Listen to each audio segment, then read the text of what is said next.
प्रभु राम देव भगवान अल्लाह खुदा ईश आदि नाम एक ही शक्ति के हैं। वो कैसा है, कहां है, कैसे मिलता है, किसने देखा है? ये प्रश्नवाचक चिन्ह पूर्ण रूप से हटाने के लिए अवश्य सुनिए जगत गुरु तत्वदर्शी संत रामपाल जी महाराज के अमृत वचन, सर्व पवित्र धर्मों के पवित्र शास्त्रों के आधार पर।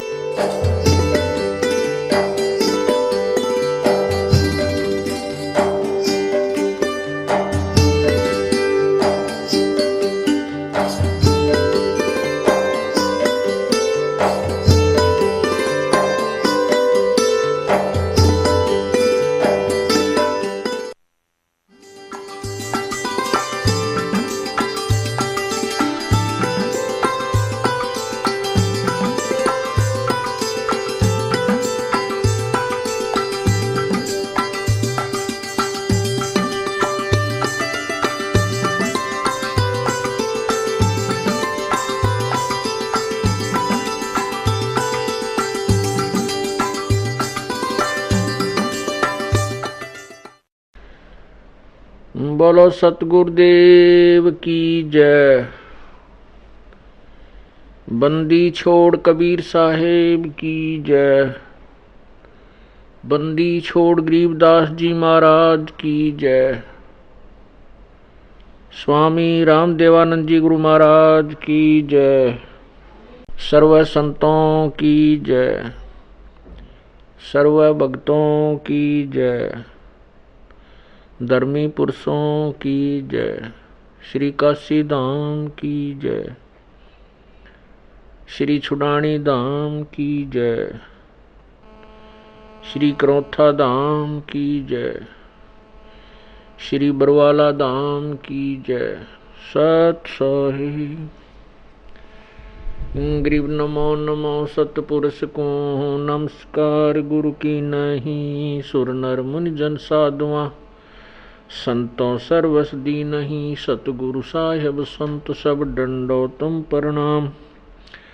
आगे पीछे मध्य हुए तिनको जा कुर्बान। निराकार निर्विषम काल जाल भय बंधनम। निर्लेपम निज निर्गुणम अकल अनुबेशोन्दनम। सोहम सुरति समाप्तम सकल समाना निर्तलय।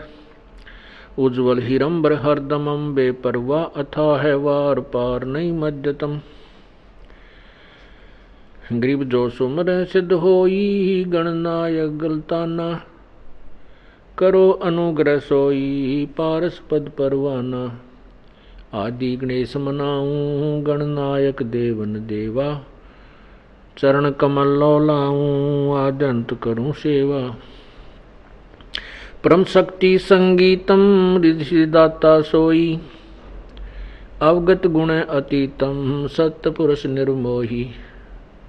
जगदम्बा जगदीशम मंगल रूप मुरारी। तन मन अर्पों शीसम भक्ति मुक्ति भंडारी।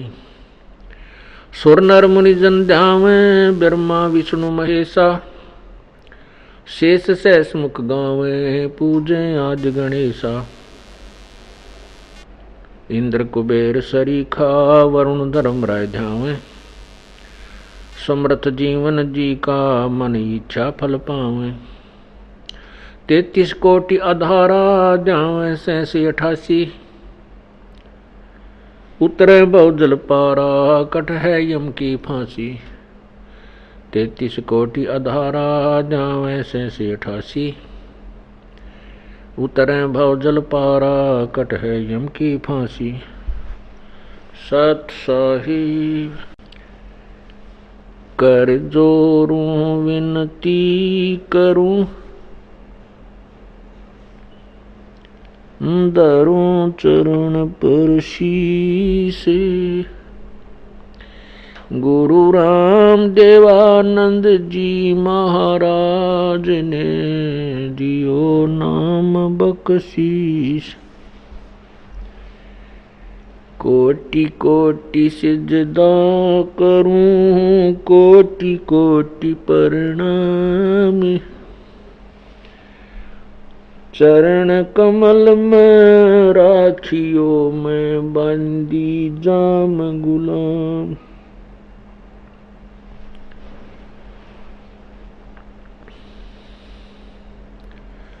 जय इब कै सतगुरु मिले सब दुख आखों रोए। चरणों ऊपर शीस रखूं कहूं जो कहनी होए। कबीर गुरु जी मिलेंगे पूछेंगे कुशलात। आद अंत की सब कहूं अपने दिल की बात। गुरु जी तुम ना भूलियो चाहे लाख लोग मिल जाएं। हमसे तुमको बहुत है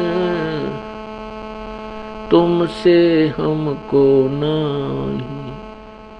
तुम्हारे विसारे क्या बने मैं किसकी शरण में जाऊं। शिव बिरंच मुनि नारद तिनके हृदय न समाऊं। अवगुण किए तो बहुत किए करत न मानी हारे। बावे बंदा बख्श दियो बावे गर्दन उतारे। अवगुण मेरे बाप जी बख्शो गरीब नवाज। जो मैं पूत कपूत हूँ बहुड़े पिता को लाजे। मैं अपराधी जन्म का नक्सक भरे विकार है। तुम दाता दुख भंजना मेरी करो संभार। कुत्ता तेरे दरबार का मोतिया मेरा नाम। गले प्रेम की जेवड़ी जहाँ खेचो वहाँ जाऊं मैं। तो करो तो बावड़ू दूर दूर करो तो जाऊं। जो राखो त्यों ही रहूं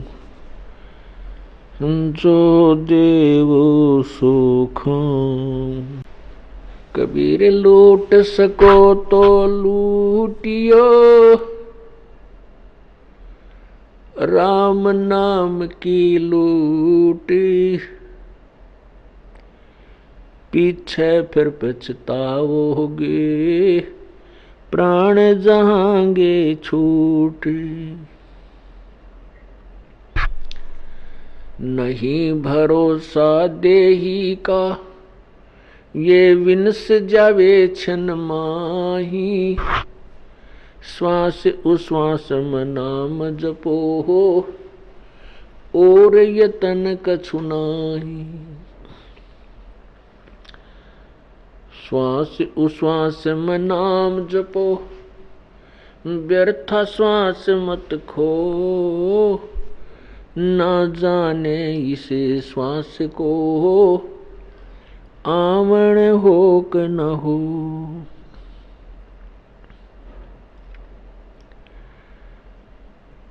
आग गए ना बावड़े रते भी सब जाही। बिन साहेब की बंदगी कहीं ठोर ठिकाना नहीं। साथी हमारे चले गए हम भी चालन हार। कोई कागज में बाकी रही, तात लगी है वार।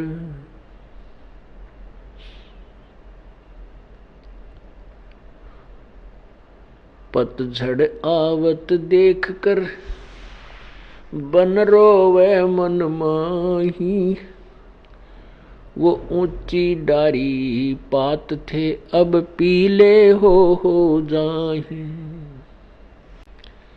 पात झड़ता यूं कहे सुन भई तरवर राय, अब के बिछुड़े नहीं मिले न जाने कहाँ गिरांगे जाए। तरवर कहता पात से सुनो पात एक बात, यहाँ की यह रीति है एक आवे एक जात।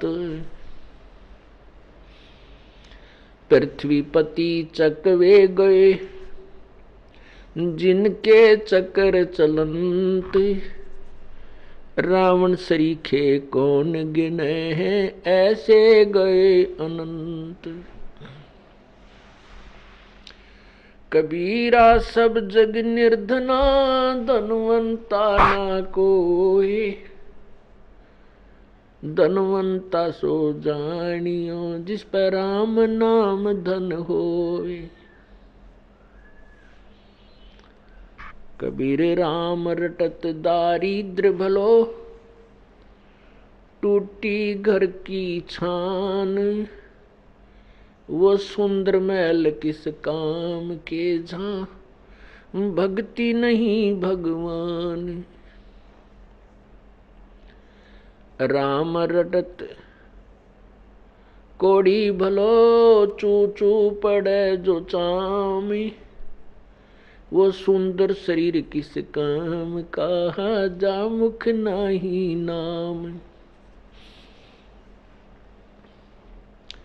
राम रटत कन्या भली, साकट भलो न पूत, छेरी के गल गल थना जिसमें दूध ना मूत।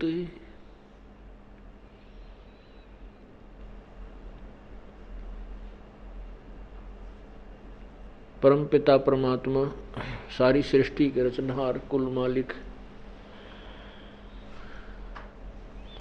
कबीर देव कबीर परमेश्वर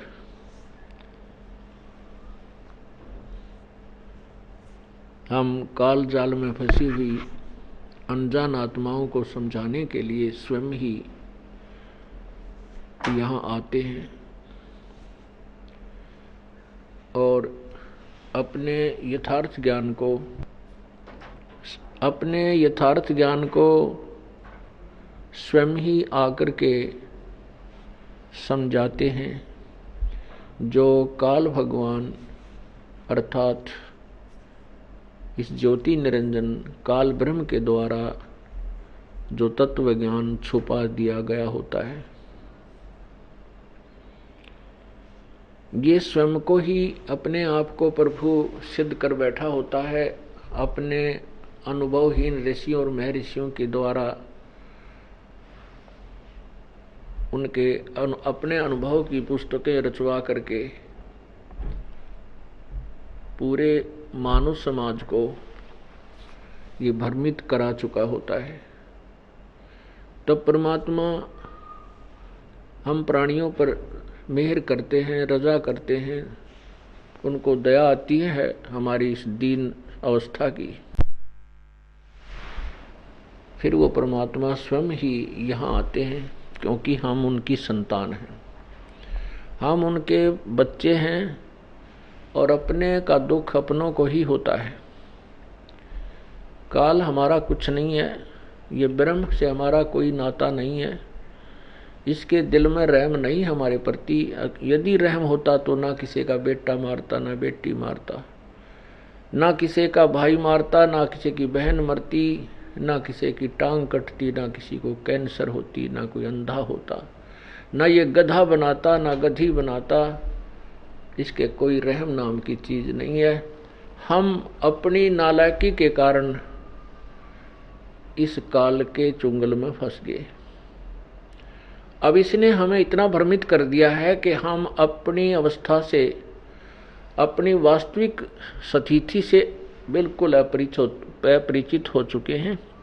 हमारी बुद्धि इतना ही काम कर रही है कि जन्म हुआ है, संतान उत्पत्ति करनी आवश्यक है, संतान नहीं हुई तो कोई जीवन नहीं है, और फिर ये बड़े हो जाएं, बड़े होने के बाद इनका ब्याह हो जाए, हमारा वंश चल जाए, फिर मेरी मृत्यु हो जाए, और फिर कुत्ते गधे सुअर आदि ये भी प्राणी बनते ही रहते हैं। ये तो कर्म आधार पर भोगना ही पड़ता है, ये तो बनना ही पड़ेगा।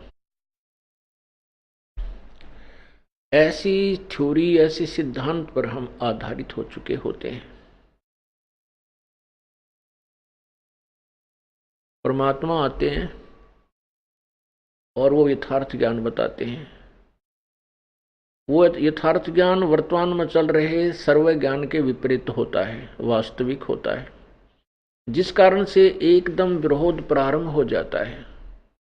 परमात्मा आज से 600 वर्ष पूर्व आए थे, अपने इसी ज्ञान को, जो दास आपको उन्हीं के द्वारा बताए हुए ज्ञान को सुना रहा है, यही ज्ञान वो स्वयं सुनाया करते थे, और बहुत ही जबरदस्त विरोध हुआ था। तभी ये पीर लोग, मुसलमानों धर्म में जो पीर और काजी मुल्ला होते हैं, वो हिंदू धर्म के ये ऋषि, महर्षि और गुरु, ये ब्राह्मण, ये सारे उस भगवान के शत्रु बन गए थे।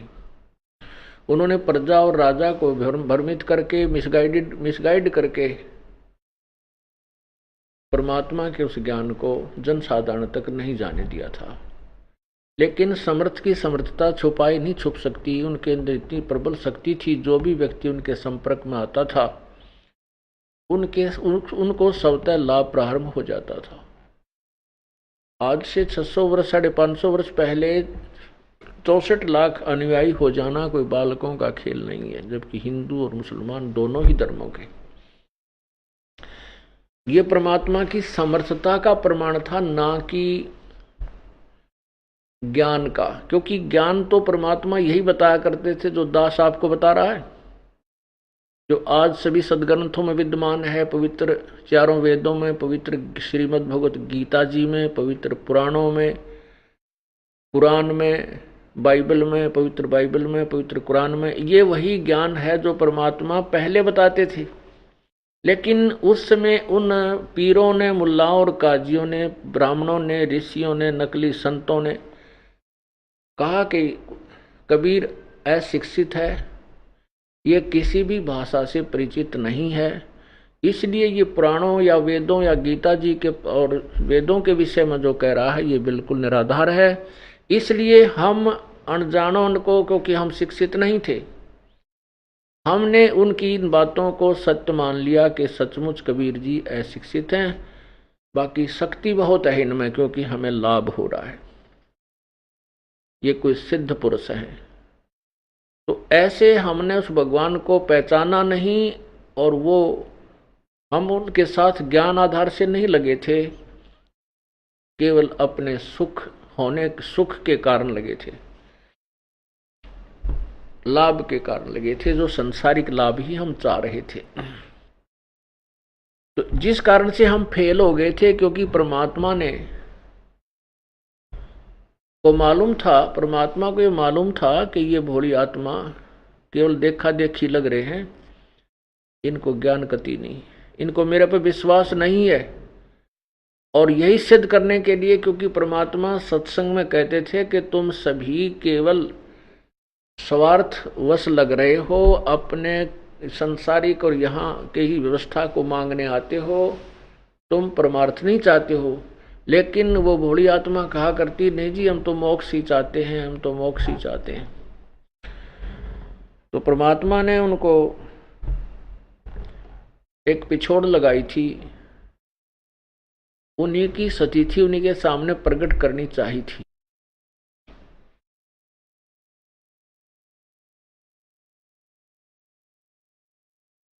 तो उस समय हम सभी फेल हो गए थे। उसके बाद हम परमात्मा के संपर्क में नहीं रहे, लेकिन वो दयालु इतने हैं, उस समय आकर के उन 64 लाख शिष्यों को भक्ति युक्त कर गए, उनको रिचार्ज करके चले गए, जिस कारण से उनके अभी तक मनुष्य जन्म होते हुए आ रहे हैं। और अब ये भक्ति काल शुरू हो गया, अब ये भक्ति युग शुरू हो गया है। वही पुण्यात्मा अब इस भक्ति काल में अब आ रलेंगे, अब मिल जाएंगे। कुछ का जन्म हो चुका है, कुछ का अब हो रहा है। आप लोगों के बच्चों के रूप में, संतान के रूप में पुण्यात्मा आ रही हैं, जिनके पूर्व संस्कार बहुत अच्छे होंगे और आपके बच्चों की तरफ से आप निश्चिंत हो जाओगे, उनको कोई कष्ट नहीं होगा। बचपन से ही उनको भगवान की भक्ति प्राप्त हो जाएगी और वो पुण्यात्मा अपना मोक्ष कराएंगे। परमेश्वर कबीर जी की शक्ति से प्रभावित होकर के प्रभु के 64 लाख शिष्य हो गए थे। परमात्मा ने ये देखना चाहा कि ये मेरे विचारों को से कितने परिचित हैं, इनके अंदर कुछ दृढ़ता भी है जो ये बोलते हैं कि हम तो मोक्ष चाहते हैं, हम आपके अतिरिक्त किसी को नहीं चाहते हैं, आप हमारे परमात्मा हो, आपसे हमें वो सुख मिले हैं जो हमें कहीं पर भी प्राप्त नहीं हुए थे।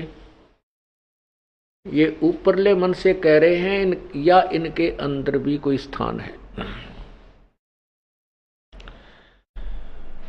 ये परीक्षा लेने के लिए परमात्मा ने, कबीर परमेश्वर ने एक लीला की थी।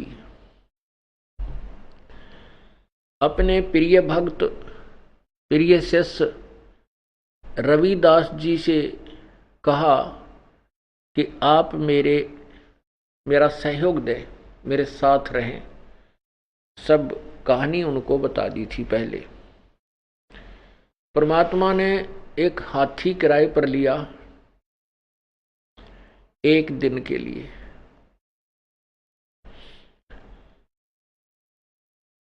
और रविदास को कहा कि आप मेरे हाथी आंकने वाले बनो, पीलवान, हाथी का ड्राइवर बनो आप।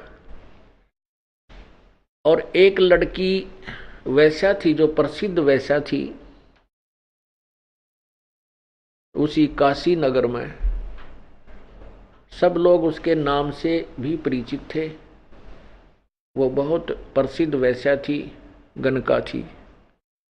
उस लड़की को एक दिन परमात्मा के सत्संग की झलक कानों तक पहुंची। परमेश्वर कहीं सत्संग कर रहे थे, वो लड़की अपने महल में सुन रही थी। उस बेटी को एकदम प्रेरणा हुई कि मैं तो बहुत दुष्टकर्मी प्राणी हूँ, बहुत दुष्कर्मी हूँ, मैंने तो जुल्म कर दिया, अपना जीवन बर्बाद कर लिया। परमात्मा ने जो मनुष्य जिस वास्ते दिया था उसका तो मैंने लाभ उठाया नहीं। इतनी प्रभावित हुई और उसने आकर के परमेश्वर के चरणों में नमन किया और कहा, प्रभु आप कह रहे हो सत्संग में कि सत्संग में सभी प्रकार के पापी, कोई कैसा भी महाघोर पापी क्यों ना हो, उसका भी उद्धार हो जाता है। परमात्मा, क्या मेरा भी उद्धार हो सकता है? प्रभु ने कहा, क्यों नहीं बेटी, नौका जल से चल रही है, उसमें घास रखो चाहे पत्थर रखो, नौका का स्वभाव है उसको पार कर देने का। आप भगवान की चरणों में आओ, उनका नाम जाप करो, कोई कितना भी दुष्कर्मी है उसके पाप परमात्मा अक्षमा कर देता है, यदि वो सच्ची श्रद्धा से, सच्ची लगन से परमात्मा की शरण ग्रहण करता है, अव्यभिचारी विधि से जो परमात्मा की साधना करता है। प्रभु ने पूछा, अब क्या ऐसा बेटी, पाप तो वैसे इस सृष्टि में कोई भी ऐसा नहीं है जो पाप ना करता हो। वो पुण्यात्मा है जो अपने पापों को पहचान करके दुखी हो जाते हैं। आप क्या काम करते हैं? तब उसने बताया, भगवान मैं ऐसे ऐसे गणिका हूं और मैंने आपकी अमृतवाणी सुनी प्रभु, मैं बहुत प्रभावित हो गई हूं। तो प्रभु ने कहा, बेटा अपना जीवन सफल कर, बुराई त्याग दे और भक्ति कर। तो उसने भक्ति करना शुरू किया और प्रभु ने कहा बेटी सत्संग में आया कर, सत्संग में आने से आपको ज्ञान होगा और ज्ञान ही आपको रोक पाएगा। तो वो सत्संग में आने लग गई। वो लड़की सत्संग में आने लगी तो वो प्रसिद्ध थी, एक दूसरे तीसरे सब भक्तों से एक दूसरे को सुन करके सुरसुर होने लगी कि ये तो गंदी औरत है, ये सत्संग में आती है, अच्छी बात नहीं है, लोग क्या कहेंगे, गुरुजी की बदनामी होएगी। तो वो जो पुराने शिष्य थे वह बहन बेटियां और भाई कहने लगे, उस लड़की को धमकाने लगे, उसको बार बार परेशान करने लगे कि तू मत आकर सत्संग में, यहाँ पर तेरे कारण हमारी बदनामी होती है, गुरुजी बदनाम हो जाएंगे, ऐसे ऐसे। उस लड़की ने परमात्मा से प्रार्थना की, प्रभु सचमुच में वास्तव में तो बहुत बदनाम औरत हूँ, बहुत गंदी हूँ, इसमें कोई शक नहीं परमात्मा, लेकिन आपके वचनों से मुझे कुछ धैर्य हुआ था कि पापी भी पार हो सकते हैं। ऐसे कहकर वो बहुत बुरी तरह रोने लगी। तो प्रभु ने पूछा बेटी बात बता क्या है। परमात्मा ने कहा, उस लड़की ने कहा कि प्रभु ऐसे ऐसे कुछ भक्त कुछ बहन मेरे साथ ऐसे ऐसे व्यवहार करती हैं और कहती है तू गंदी औरत है, या मत आया कर।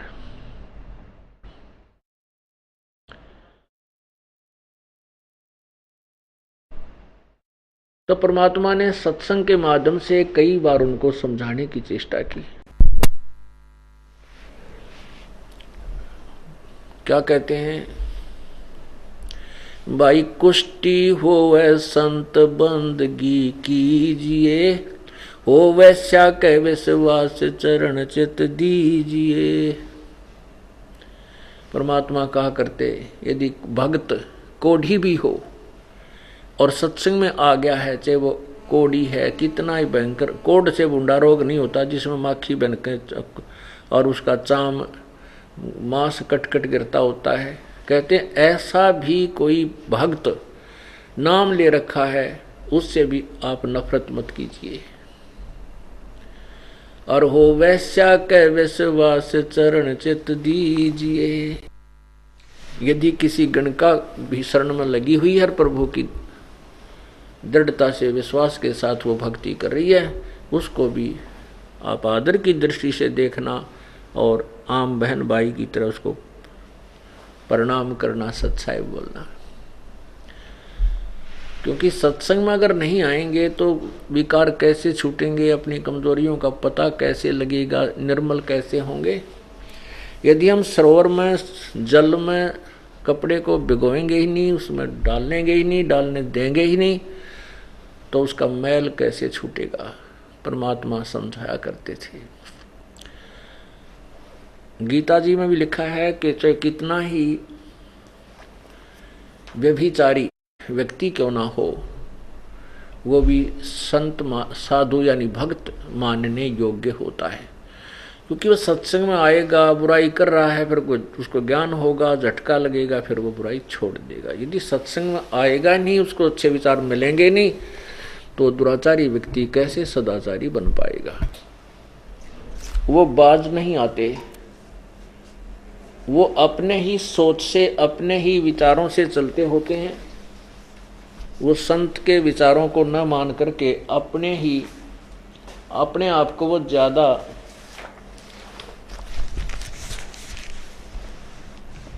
चतुर समझदार मान बैठे होते हैं, जिससे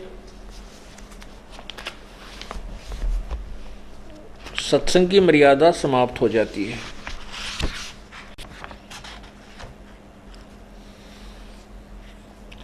परमात्मा बहुत समझाया करते थे कि भाई सबसे पहले इंसान को अपने अंदर झांक कर देखना चाहिए, दूसरे में बुराई निकालने से पहले अपने अंदर झांकना चाहिए। परमात्मा कहते हैं बुरा जो देखण में चला, बुरा न मिलिया कोई।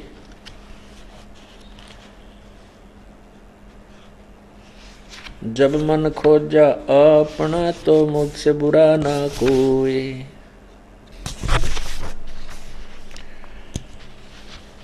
परमात्मा ने बहुत से उदाहरण दिए कि एक नगरी में एक लड़की को पीटा जा रहा था। सभी कह रहे थे मारो मारो। परमात्मा वो कहते हैं एक संत वहां पहुंच गए।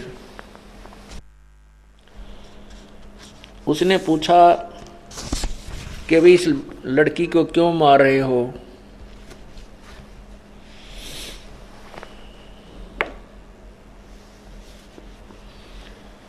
तो उन्होंने बताया कि ये बहुत नीच है, उल्टा है,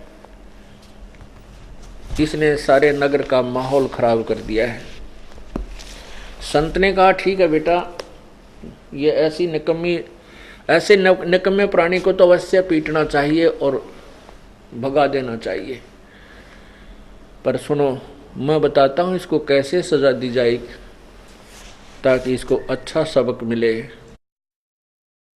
उन्होंने कहा, सब खड़े। उनको पता था कि संत बड़ा सिद्धि वाला है और इसके वचन में बहुत शक्ति है, यदि इसने जो बात कह दी तुम्हारे ऊपर आपत्ति आ जाएगी, इसलिए उसकी आज्ञा का पालन करना उन्होंने अपनी मजबूरी समझी। सब खड़े हो गए, रुक गए, अर्थात उस लड़की को पीटना बंद कर दिया।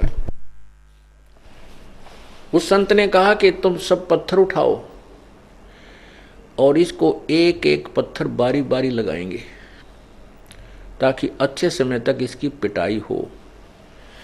फिर कहा कि सबने जो पत्थर उठा लिया एक एक, तब उन्होंने कहा कि केवल वही पत्थर मारे जिसके मन में जरा भी विकार ना हो और जिसने कोई ऐसा अपराध करने की कभी सोची भी ना हो और ना करता हो। यदि ऐसा है तो पत्थर मारे, नहीं तो वो भस्म हो जाएगा। कहते हैं किसी के भी हाथ में पत्थर नहीं रहा, सब पत्थर गे डालकर अपने अपने घर को चल पड़े। तो परमात्मा कहते हैं बुरा जो देखण में चला, बुरा न मिलिया खोए, जब मन खोजा अपना तो मुझसे बुरा न कोई।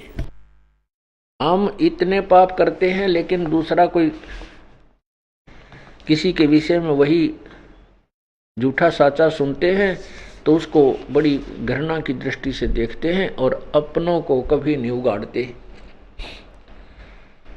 परमात्मा ने बहुत बार कहा लेकिन उन शिष्यों के वो बाज नहीं आए, क्योंकि वो तो अनाड़ी टोल इकट्ठा हो रहा था, देखम देखा लाग रहे थे, उनको ज्ञान नहीं था। परमात्मा कहते हैं ज्ञान संपूर्ण नहीं भया, हृदय नहीं छदाए, देखा देखी भक्ति का यो रंग नहीं ठहरावे।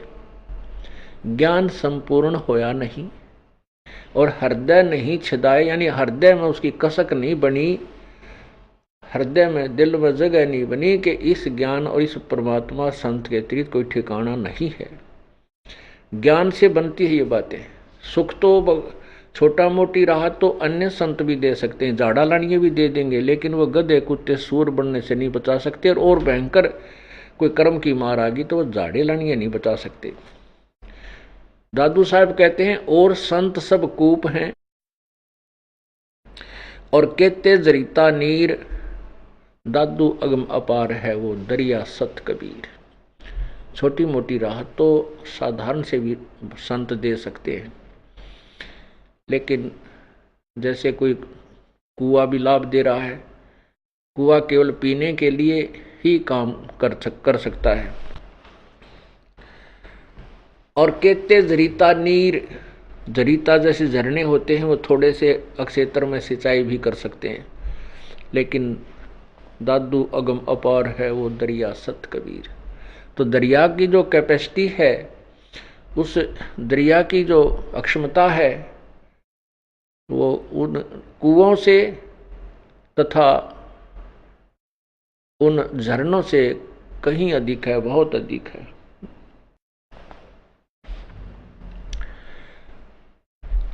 इस प्रकार परमात्मा ने सोचा कि ये सारे सुर सुर सुर सुर कर रहे हैं।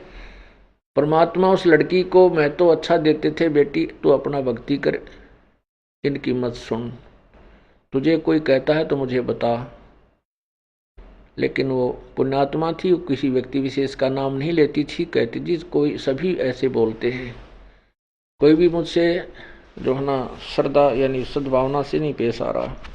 तो परमात्मा कहते तो आया कर बेटा, घबराना नहीं। तब प्रभु ने कहा, तो वहाँ प्रभु ने देखा कि ये सब चलो इनके मन में जो दोष है, क्योंकि कुछ एक ऐसे भी दुष्ट आत्मा होते हैं परमात्मा में भी दोष निकालने लग गए थे। तो परमात्मा ने सोचा कि ला इनकी आज सारी ये ऐंठ काट दूं। तो रविदास जी से कहा कि रविदास एक हाथी किराए पर कर लिया एक दिन का, और आप मेरे पीलवान बनो, हाथी के ड्राइवर बनो। और उस लड़की से कहा बेटी कल तू अपने सुंदर गहने पहन के, सारे हार श्रृंगार करके, सब तरह की टिक्की बिंदी ला के और हमारे साथ आना, अपने जो सारे श्रृंगार करना। तो उसने कहा ठीक है पिताजी, जैसे आप आज्ञा दोगे, आपकी बेटी आपका शरीर। तो उसने लड़की ने अपना सब श्रृंगार किया, परमात्मा के पास पहुंच गई उनकी झोपड़ी पे। वहां एक हाथी ला रखा था। परमात्मा ने एक गंगा जल भर लिया बोतल में, शीशी में, लड़की को हाथी के बीच में बैठा लिया। रविदास जी आगे हाथी को ड्राइव कर रहे थे और परमात्मा पीछे बैठ गए। लड़की के कंधे पर हाथ रख कर और एक हाथ में वह बोतल जो गंगा जल भर रखी थी, उस शीशी को मुंह का लगा हुआ, ऐसे शराबियों वाली एक्टिंग कर रहे हैं, और लड़की के कंधे पर हाथ उन्होंने रखा हुआ है।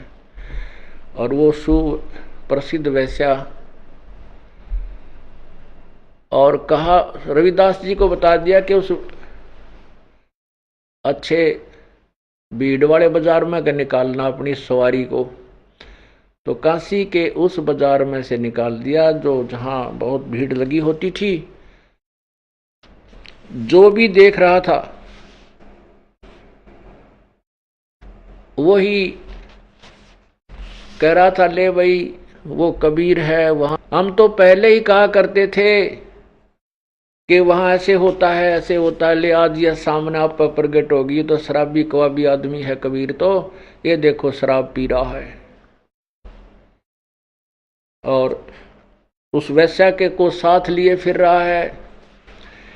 अब वो जो बगैर नाम वाले थे, जो परमात्मा के शिष्य नहीं थे, वो परमात्मा के शिष्यों को लाओ पकड़ पकड़ के कि आ जाओ दिखाऊं तुम्हारे गुरु की के काले कारनामे, ये देखो वो क्या कर रखा, शराब पी और वैश्या को साथ लिए सरेआम घूम रहा है। इसने ये नहीं मालूम इतनी दारू पी रखी आज, तो इसको ये नहीं पता तू कहाँ घूम रहा है। अब जो नकली शिष्य थे वो कहने लगे, कुछ एक ने तो वहीं कह दिया कि मैं ना था इनका शिष्य, मैं तो वैसे जाता था। कुछ एक ने कहा कि मुझे तो फलाना लेके जाया करता, मैं तो उसकी शर्म में जाया करता। कहने का भाव ये है 64 लाख के 64 लाख शिष्य अब अपने कर्म बिगाड़ के भगवान को ना पहचाना और भगवान में से दूर हो गए। कुछ एक पुण्यात्मा ऐसी थी जिनको ये ज्ञान था, परमात्मा का सत्संग सुन रखा था कि गुरु की बुराई ना करनी चाहिए, तो उन्होंने बुराई नहीं की परमात्मा की, लेकिन विमुख जरूर हो गए। भक्ति त्याग दी, उनके पास जाना बंद कर दिया, लेकिन गुरु की बुराई नहीं की। तो वो व्यक्ति इतना लाभ उठा गए कि उनको मनुष्य जन्म मिलते रहे, वो क्रेडिट भक्ति का रह गया। और जिन्होंने अपने मुख से भी गुरुदेव की बुराई कर दी कि सचमुच तो निकम्मा था, हमने तो पता नहीं था, तो उनकी भक्ति पर सारी पर क्रॉस लग गया, कांटा लग गया, खत्म हो गई। तो उनमें से उन 64 लाख में से जो ऐसे बच गए उनको मनुष्य जन्म मिलता हुआ आ रहा है। अब वो फिर परमात्मा प्राप्ति कर लेंगे, लेकिन वो कष्ट बहुत उठा लिया। क्या कितने मनुष्य जन्म हो गए उस दौरान 500-600 साल में, और कितने कितने कष्ट दुख। तो परमात्मा कहते हैं सतगुर विमुखा युग युग रोवे। तो अब वो जुड़ भी जाएंगे, यदि अभी पार नहीं हुए तो फिर भक्ति उनको अवश्य मिल गई है। परंतु मोक्ष तो नहीं हुआ।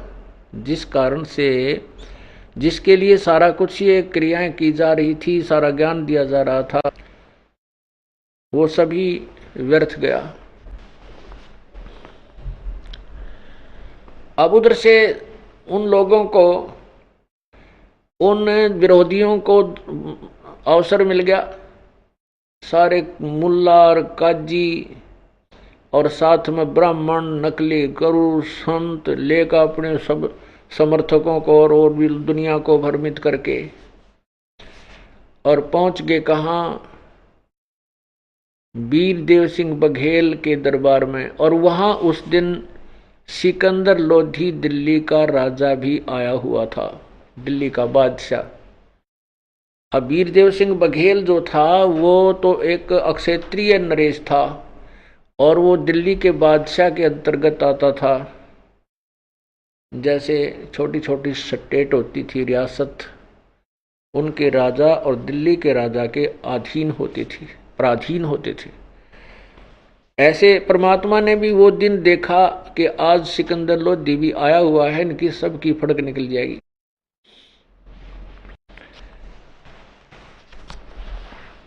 तो सभी काशी के जो नागरिक थे और साथ में एक सिकंदर लोधी का धार्मिक पीर था, शेख तकी, वो भी परमात्मा से ईर्ष्या रखता था। और उस धार्मिक पीर शेख तकी से सिकंदर लोधी जो दिल्ली का बादशाह था वो बहुत डरता था, उससे प्रभावित था कि सभी मुसलमान समाज इस शेख तकी की बात को मानता है, यदि ये मेरे से रुष्ट हो गया तो मेरे राज्य को खतरा हो सकता है। सभी काशी की नागरिक कई हजारों की संख्या में जब वहां पहुंचे तो सिकंदर लोधी ने कहा, पूछा कि क्या कारण है, किस कारण से आप ऐसे नाराज हैं, क्या बात होगी। तो उनको सब बात बताएगी, सब कहानी से परिचित कराया गया। तो कहा कबीर साहब, सिकंदर लोधी ने कहा कि लाओ उस कबीर को पकड़ के। और उधर से सिकंदर लोधी परमेश्वर कबीर जी का शिष्य भी था। सिकंदर लोधी के जलन का रोग भी परमात्मा ने ठीक किया था, जो किसी से भी उनका ट्रीटमेंट नहीं हुआ था, किसी से कोई समाधान नहीं बन पाया था, ना हिंदू मुस्लिम संतों से, ना मुसलमान पीरों से। और सिकंदर लोधी के सामने परमात्मा ने और भी बहुत सी लीलाएं की थी। एक सिकंदर लोधी के सामने ही एक गाय को कत्ल कर दिया गया था और कबीर परमेश्वर ने उस गाय को जिंदा किया था, जीवित किया था, और उसे दूध निकाल की बाल्टी भर दी थी। एक कमाल नाम के लड़के को, जो नहर में, दरिया में बहता हुआ आ रहा था, उसको जीवित किया था, जो बहुत दिनों से 1-2 दिन का मृतक था। शेख तकी की लड़की कमाली को परमात्मा ने कब्र से निकाल कर जीवित किया हुआ था। और सिकंदर लोधी फिर भी जनता के दबाव में आकर के और अपने ही गुरुदेव को अरेस्ट करने का आदेश देता है। हम इतने कर्महीन हैं, हम इतने ज्ञानहीन थे कि हम भगवान को नहीं पहचान सके, केवल अपना राज्य ही दिखाई दिया। उसने सोचा कि जनता नाराज होगी तो तेरा राज चला जाएगा। उस नालायक को यह नहीं पता था जब भगवान रुष्ट हो गया तो तू कहीं का भी नहीं रहेगा, और राज्य तो भगवान के हाथ में होता है। सिकंदर लोधी ने कहा कि लाओ उसको पकड़ के। अब जनता के अंदर नंबर बनाने के लिए उस नालायक सिकंदर लोधी ने, अब जनता कहीं तेरे से रुष्ट ना हो जाए, अपने हाथों से हथकड़ी लगाई, अपने हाथों से गल में तोक डाल दी। एक भारी बेल होती है वजनदार, इन्हों गर्दन भी मुश्किल से उठाए, और पैरों में बेड़ी बांध लगा दी, अपने हाथों चाबी से बंद किया। और सभी सिकंदर वो शेख तकी और अन्य नागरिक कहने लगे, वो गुरु लोग, पीर लोग जो परमात्मा से के शत्रु बने हुए थे, कहने लगे इसको दरिया में डबो दो, जो का त्यों, हथकड़ी टुकड़ी बांधे बूंदे उसके वहां डाल दो, दरिया के गंगा के मझधार में डाल दो, बीच में ले जा करके। अंत में यही फैसला फाइनल हुआ और एक नौका में बैठा करके 5, 7, 10 मस्टंडे नौका में चले गए और उठा करके बीच में, दरिया के बीच में, गंगा के बीच में उठा करके परमात्मा को पटक दिया। परमात्मा उस गंगा के जल के ऊपर ऐसे बैठे जैसे आसन पर विराजमान हो, हाथों की हथकड़ी, पैरों की बेड़ी, गले की तोक अपने आप टूट कर दरिया में गिर गई और प्रभु ऐसे बैठे हैं आराम से। अब वो नौका वाले तो वापस आ गए। अब उन पीरों ने, गुरुओं ने, हिंदुओं के जो ब्राह्मणों ने, ऋषि और संतों ने देखा कि ये तो ना मरा, अब इसको मारो। कैसे मारे? पत्थर मारे, पत्थर मारो, पत्थर मारो, डले मारे, पत्थर मारे, फिर बोले गोली मारो। गोली का आदेश दे दिया। क्यों? राजा का। राजा प्रभावित था जनता से, इतनी जनता रही, भाई कुछ भी करो, मैं क्या करूं। अब गोली मारे परमात्मा के, तीर मारे, एक भी आसपास नहीं जा, कोई तो वहीं फ्यूज हो जा, कि तो को ऊपर नमू हो जा, कोई इधर जाए, कोई इधर जाए। फिर आखिर में क्या कहा कि तोब लाओ, तोब। वो तेरा गजब। 4 पहर तक तोब के गोले, तोब, हे भगवान। तोब का गोला तो बड़े बड़े किला न ढा के घेर दे। 4 पहर यानी 12 घंटे। ओहो। तोब के गोले अंधाधुंध। दुष्ट आत्मा ने ये नहीं सोचा तुम कर क्या रहे हो नालायको। यो मानस मनुष्य है जिसका ऊपर सब, एक गोली में आदमी बच जा क्या, लेकिन बुद्धि का नाश हो रहा था उनका सबका। 12 घंटे तक तोब के गोले नु गब्बा गब कहते हैं।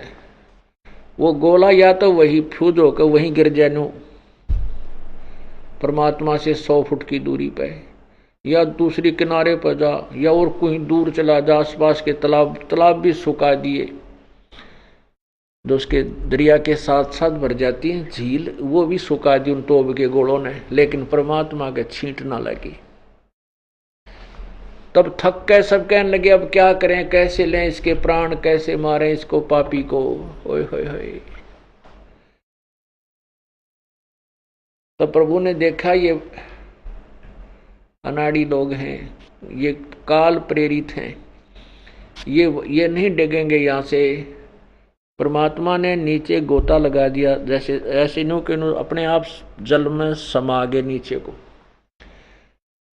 तब उपस्थित उन ईर्षालुओं ने कहा ले डूब गया जुलाहा, डूब गया दानक, मर गया कटगी रात, कटगी रात टंटा मिटा, अब इसके ऊपर का रेत रात फिर के मर जाएगा अंदर ही।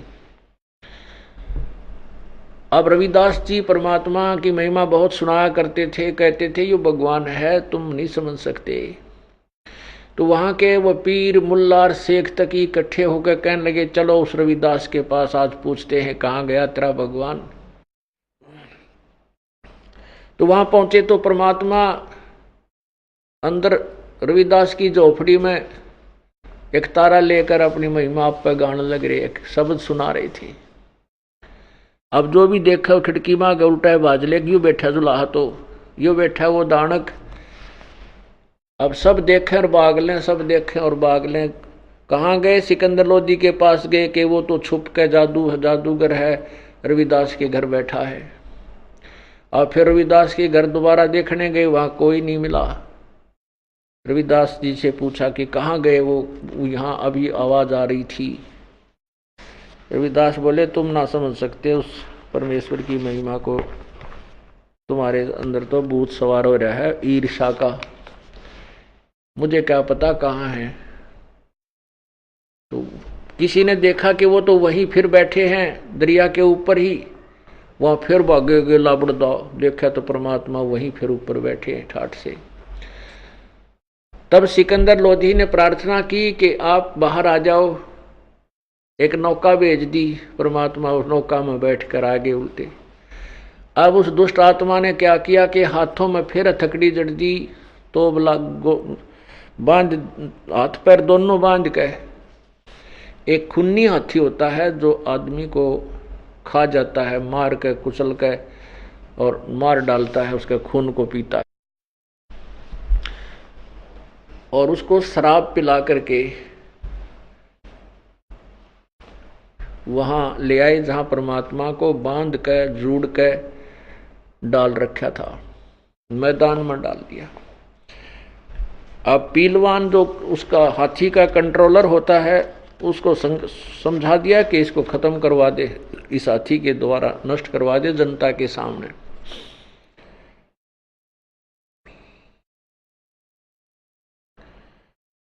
अब पीलवान जब हाथी को लेकर चला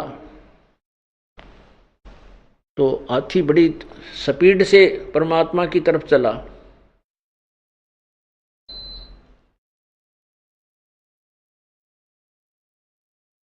और जब निकट आ लिया तो प्रभु ने अपने साथ ही अपनी शक्ति से एक शेर दिखा दिया।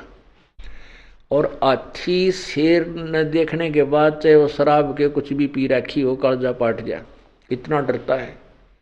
जब परमात्मा ने दिखाया कि केरी शेर परमात्मा के पास खड़ा है ऐसे, तो हाथी उल्टा हो लिया, पीछे न मुड़ा। और वो पीलवान अपनी नौकरी के डर का मारा कि तुझे सजा मिलेगी, उसका अंकुश ठोक है, बाले ठोक कर उसको वापस लाना चाहे, लेकिन हाथी देखकर फिर चिंगाड़ मारे, लीद करे, बेगन तार दिया, वापस बाज दिया। तो परमात्मा ने देखा कि ये पीलवान इस प्राणी को तंग करेगा, उस पीलवान को भी शेर रूप दिखा दिया। जब पीलवान ने देखा बिल्कुल निकट हाथी को ले आया था, इतनी दूर शेर देखा, तो वो भी उसके अंकुश कीता गया, राप कीता, हाथी कहीं भाग गया और वो गिद्ध पड़ा नीचे बेहोश हो गए। तब परमात्मा ने सिकंदर लोधी जो एक मचान पर बैठा था, थोड़ा दूरी पर एक अलग स्थान बना रखा था राजा और उसके अंगरक्षकों और मंत्रियों के बैठने का। जब ऐसी सजा दी जाती थी जनता के सामने, तो राजा भी उपस्थित होता था। जब राजा ने देखा परमात्मा के पास एक शेर खड़ा है, अब राजा का भी कड़जा कांप गया। ये शेर तो भाई एक ही झटके मारेगा तेरे पास। उसको उसी की तरफ दृष्टि देखी कि जैसे छलांग लगाने वाला है। और फिर परमात्मा ने अपना तेजों में शरीर दिखार, हथकड़ी टूट गई अब पे और खड़े हो गए भगवान। तब वो सिकंदर लोधी वहां से कांपता हुआ मचान से नीचे उतर के आता है, दंडवत प्रणाम किया और सबको कहा कि ये परमात्मा है, ये अल्लाह है, ये दुनिया के लोगों हमसे गलती होगी, माफ करो भगवान। अब सिकंदर लोधी का यो भगवान है, जनता वो स्वार्थी लोग इन्हों के राजा बकवाद करता है, भागो यहाँ से, इसका राज त्याग दो, ये तो इसका चेला है, ये है वो। ऐसे करके उस परमात्मा को स्वीकार ना करके उन नालायकों ने अपना कर्म बिगाड़ दिया। उधर से परमेश्वर अपनी झोपड़ी में आ गए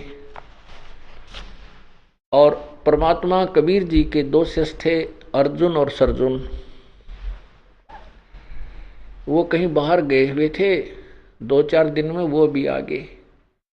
उनको भक्तों ने कहा, भाई गुरु जी ने तो नाश कर दिया, कित जोगे नहीं छोड़े, भाई कति मुंह दिखाने जोगे नहीं छोड़ रखे, हम तो बहुत बुरा हाल हो गया। अर्जुन सरजुन बड़े दृढ़ थे कि नहीं, हमारे गुरुदेव में कोई भी दोष नहीं हो सकता, आपने कोई गलत सुना है किसी निकम्मे से। अरे वो कहने लगे, रहा हमने आँखें देखा, क्या बात करते हो आप, ये है वो। अर्जुन सरजुन ने बहुत दृढ़ता रखी, लेकिन कुछ कहने लगे। ने बोला, तेरा जो तुम्हारे नहीं जचती क्या, तुम्हें निश्चय नहीं है, हमारी बातों पर विश्वास नहीं, जाके देख लेना शाम के समय वो गुरुजी वहीं बैठे पाओगे उस वैश्या के घर पे।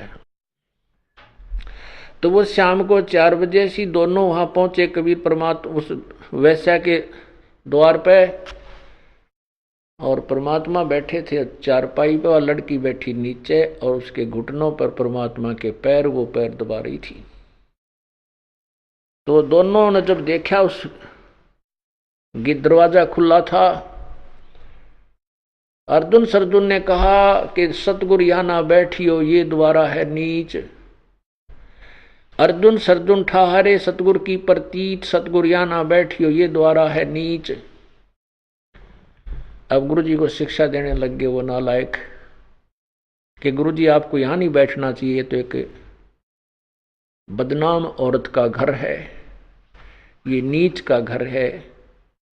तब परमात्मा ने कहा था कि ऊंच नीच में हम रहें, ये हाड चाम की दे, अर्जुन सर्जुन समझियो तुम करियो शब्द सने।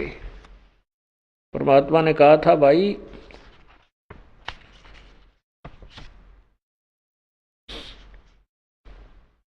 हम तो सर्वव्यापक हैं।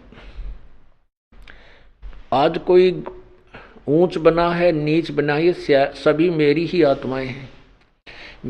मेरी आत्मा, मेरा जो लगाव इन सभी के साथ समान है। कोई गधा बना है, पशु बना है, पक्षी बना है, ये सब हैं तो मेरे ही बच्चे, तो मैंने तो सभी का उद्धार करना है। और ऊंच नीच कैसे वर्णन करोगे? हाडचाम की तुम्हारा शरीर, हाडचाम का इस लड़की का शरीर, तुम्हारे अंदर दुष्टता है, तुम्हारे अंदर यकीन नहीं है, इसमें ये विश्वास है, तो हम विश्वास के पास हैं। और तुम अपना कर्म बनाओ, नाला को कर्म मत बिगाड़ो, अपनी भक्ति करो जो हमने तुम्हें उपदेश दे रखा है। तो मुझे शिक्षा देने आए हो, तुम तो मेरे गुरु हो गए, फिर शिष्य कहाँ रहे? इतना कहते ही उनकी बुद्धि बदल गई, उनको समझ में आ गया कि हाँ भगवान हमसे गलती होगी, पर चरण पकड़े, माथा टेका, नाक रगड़ा, हमें माफ कर दो, गलत हो गया हमारे से। हमने अन्य भक्तों के कहने से हमारे मन में भी दोष आ गया। परमात्मा बोला भाई आ गया तो आ गया, मैं क्या करूं, परीक्षा में तुम फेल होगे।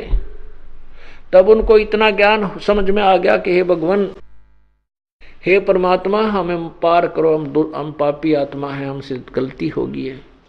परमात्मा बोले अब तुम्हारे मन में दोष आ चुका है, अब तुम कितनी बात बना लो, अब तुम मुझ पर वो विश्वास नहीं कर सकते जो पहले था।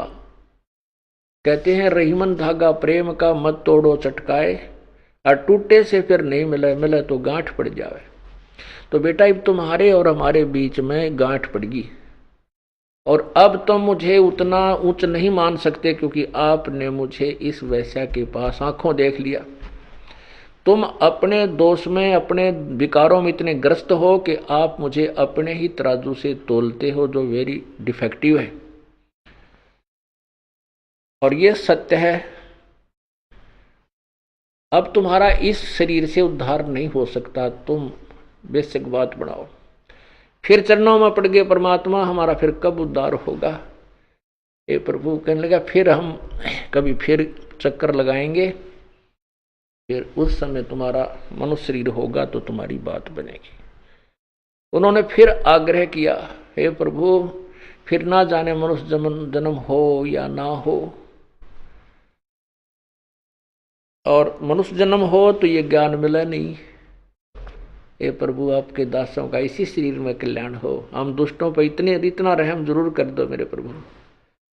दयालु थे, उन्होंने कहा भाई ठीक है।